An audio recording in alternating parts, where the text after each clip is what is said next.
आज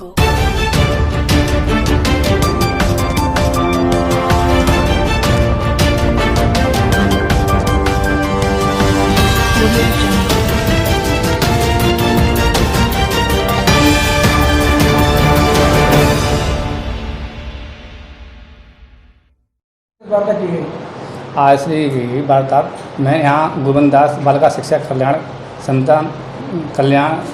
संस्थान कैंदमुल्ला चिरगांव का प्रबंधक हूँ।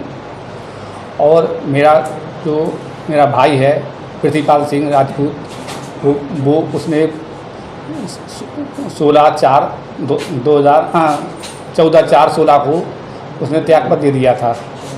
फिर वहाँ भैया ने अलग संस्था बनाई, हमने अलग बनाई संस्था, अलग अलग है। हम इसके प्रबंधक हैं। फिर भाई ने कोई आपत्ति दर्ज की, हमें 16 से 22 में हमने कराया है, 17 में हमने कराया, 22 में हमने कराया है, इसको रिन्यूअल कराया, चुनाव कराया, रिन्यूअल कराया 22 में। इसके बाद मेरे भाई ने फरवरी के माह में 1 फरवरी को 23 में कोई आपत्ति दर्ज की है। वहाँ वो सब आपत्ति सारी फर्जी हैं। जो मैंने 17 की सूची पेश करी वो भी फर्जी है, फिर उन्होंने 14 की सूची पेश करी वो भी फर्जी है। फिर इसलिए उन्होंने चुनाव भी कराए। और मैं रसाल के यहाँ 22 में 27 तक मैं वहाँ पर प्रबंधक के उसमें हैसियत में हैं। अच्छा, जो चुनाव कराए गए थे उसमें तो पृथ्वीपाल निर्विरोध चुने गए, तो वो फर्जी चुने गए हैं, वो फर्जी चुने गए हैं। ये फर्जी चुने गए हैं। जो मैंने आवेदन सदस्य की जो फर्जी सूची है, मैंने जाने कहाँ से किस विभाग से करके मैंने किया है, उलटफेर किया है। इससे कुछ नहीं, जो आवेदन सूची है वो सारी फर्जी है। ना हमारे एजेंडा रजिस्ट्रार में वो वहाँ मीटिंग में आए हैं 2014 से 2022 तक, 23 तक भी नहीं आए हैं। ना उन्होंने कोई मीटिंग में अटेंड की है, ना कुछ की है, ना मेरे भाई ने की है, जो सदस्य किसी ने नहीं की है मीटिंग में। वहाँ पर आप कोई कार्यालय में होता है, कोई कार्यालय में होता है कि आप 1 महीने के अंदर, ना 2 महीने के अंदर जो आपने सदस्य बढ़ाए हैं वो वहाँ सूचित किया जाए। वो कुछ भी नहीं है वहाँ। और जो तुम 7 साल बाद कह रहे हैं कि हम हमारे जो आवेदन सदस्य जाने हैं, सदस्य हैं कि वो सारे फर्जी हैं। और आपने आपत्ति क्यों नहीं लगाई? हमने आपत्ति लगाई है। जब उस दिन उन्होंने 9 तारीख को नकारा था, तो हमने हाल के तुरंत 11 तारीख को आपत्ति लगाई है। आपत्ति इतनी दर्ज है, हाँ डीएम के यहाँ भी हैं, कमिश्नर के भी आपत्ति हैं, सब जगह आपत्ति है मेरी। और वो भी आरोप लगा रहे हैं कि प्रबंधक वो हैं, वो सारे फर्जी हैं, सारे लोग फर्जी हैं। जब हमारे रजिस्ट्रार ने 27 को 22 में दर्ज किया है सूची, 27 तक सूची दर्ज की है मेरी। आपके पास कोर्ट के कोई आदेश होंगे? हाँ, मेरे पास कोर्ट के आदेश है, मेरे हाई कोर्ट का भी है, कोर्ट का आदेश मेरे पे तो कमिश्नर का भी है, तारीख लगी है, सब आदेश हैंगे। ये मतलब कमिश्नर साहब का आदेश है, तारीख लगी है 9/4/9/8/23 में तारीख लगी है। जी आप बताएं सर। मैं DL भास्कर एडवोकेट, इन्होंने मुझे इस केस के लिए एडवोकेट नियुक्त किया है और मैं इस कोर्ट की पैरवी कर रहा हूँ।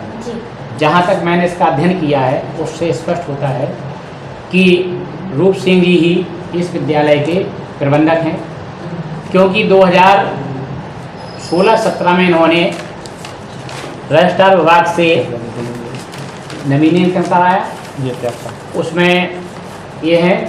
और रूप सिंह जो पृथ्वीपाल सिंह जो कहते हैं कि मैं प्रबंधक हूँ, तो ये उनका त्यागपत्र है।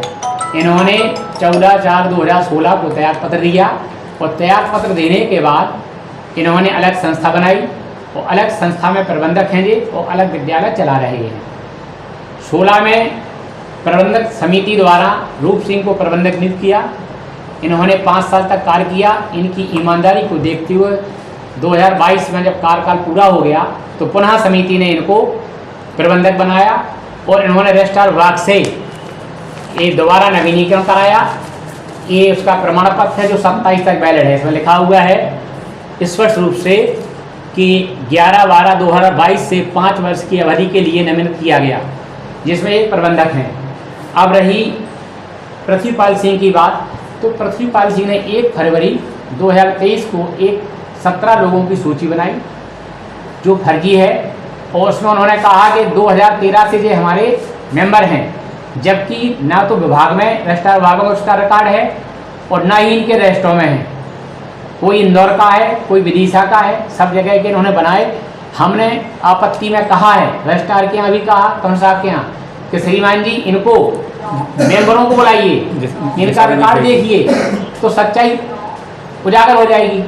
तो उस पर उन्होंने संज्ञान लिया है और 21/6 को, अभी जो 21/6 निकली है, 21/6 को उन्होंने आदेश दिया और पत्रावली तलब कर ली अपने पास। अब आप लोग क्या चाहते हैं? हम ये चाहते हैं कि जब कोर्ट में मामला चल रहा, हाई कोर्ट में भी चल रहा है और कमिश्नर साहब के यहाँ चल रहा है, तो भाई आकर के दूसरा व्यक्ति यहाँ पर ताले तोड़ रहा है, अंदर घुस जा रहा है, पूरे क्षेत्र में प्रचार कर रहा है, गलत उसका उपयोग कर रहा है, जिसकी वजह से रूप सिंह एवं उनके विद्यालय की प्रतिष्ठा खराब हो रही है। आपने एफआईआर की फिर? एफआईआर के लिए शिकायतें भी की हैं, लेकिन उस पर एफआईआर नहीं लिखी गई है। कमिश्नर साहब के यहाँ भी की, एसपी के यहाँ भी की है, डीएम के यहाँ भी की है। उसकी हम कॉपी भी दे रहे हैं आपको, लेकिन नाम मात्र के लिए खाना पूर्ति करने के लिए 191 चालान कर दिया और छोड़ दिया। जबकि चोरी में, रात में चोरी करना, ताले तोड़ना, घर में घुसना या स्कूल में घुसना एक गंभीर अपराध है, उस पर कार्रवाई होना चाहिए थी, उस व्यक्ति को जेल भेजना चाहिए था। इधर वो धमकी भी दे रहा है कि मैं जान से मार दूंगा। तो मैं कहना चाहता हूँ, आपके माध्यम से बात पहुँचाना चाहता हूँ कि आप पुलिस इस बात का इंतजार कर रही है कि किसी व्यक्ति का मर्डर हो जाए तब एफआईआर करेगी। जब बार बार कंप्लेन जा रही है तो जिस व्यक्ति के खिलाफ कंप्लेन जा रही है उसके खिलाफ कंप्लेन होना चाहिए, मुकदमा लिखना चाहिए गंभीर धाराओं में जो बनती हैं, लेकिन पुलिस ऐसा नहीं कर रही है। तो ये पुलिस की उदासीनता है।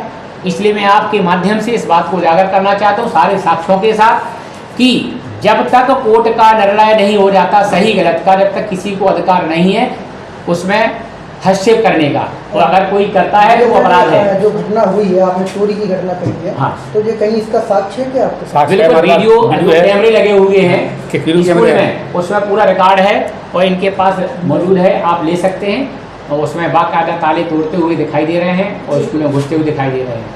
अब उसमें अगर चोरी हो गई है, बच्चों का अगर सामान रिकॉर्ड चला गया तो वो कैसे उनका भविष्य बनेगा। एक अगर रजिस्टर से एक भी टीसी का या किसी प्रकार का मार्कशीट गायब हो गई उसकी, चोरी की घटना के बाद आपने जांच करी, कुछ ऐसा पाया गया जिसमें? चोरी के बाद ही शिकायत की है, शिकायत की है और एक पुलिस के पास कर दिया। एसपी को भी दी। नहीं, कुछ यहाँ पे जो नुकसान हुआ है, चोरी जो हुई है, नुकसान वगैरह जो घटना हुई वो क्या है? वो हुई है तो ये बताएंगे, मतलब कि पुलिस आई या नहीं आई, क्या उन्होंने जांच की है। अच्छा, क्या उसमें रिकॉर्ड इन्होंने बताया है कि उसमें से छात्रों के रिकॉर्ड कुछ गायब हैं, प्राइमरी के रिकॉर्ड गायब हैं उसमें। चलो ठीक है, बहुत बड़ी बात हो गई। 8 मिनट 3 सेकंड हो गए। चलो ठीक है।